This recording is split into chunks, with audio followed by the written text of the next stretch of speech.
तू यूपी की रानी हम बिहार के राजा।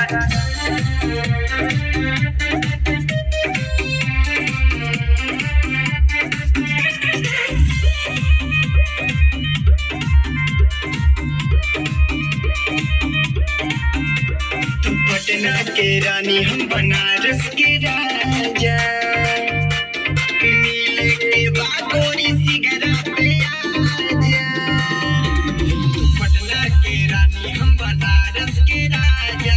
मिले के बाद गोरी सिगरा पे आजा।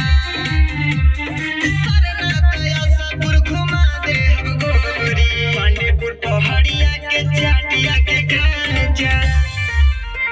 तू पटना के रानी हम बनारस की राजा। मिले के बाद गोरी लंका पे आजा। तू यूपी की रानी हम बिहार के राजा।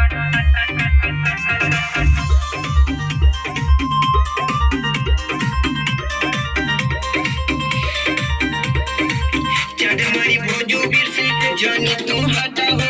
शिवपुर में गोरी तू तो आई के सटा हो।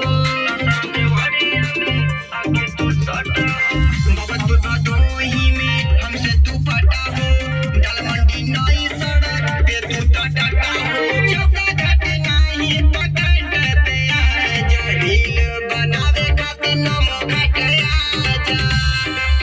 तू पटना के रानी हम बनारस के राजा। मिले के बाद गोरी BMW आजा।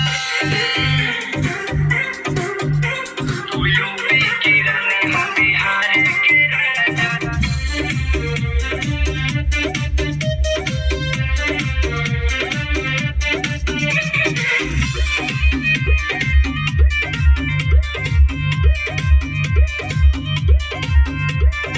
यूपी के लइका हो तोहरे दीवाना हो। जौनपुर मिर्जापुर के करना माना हो।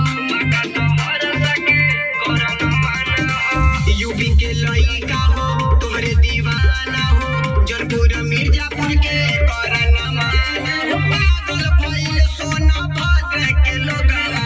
आके आशीषवा से माजा उठाला। तू पटना के रानी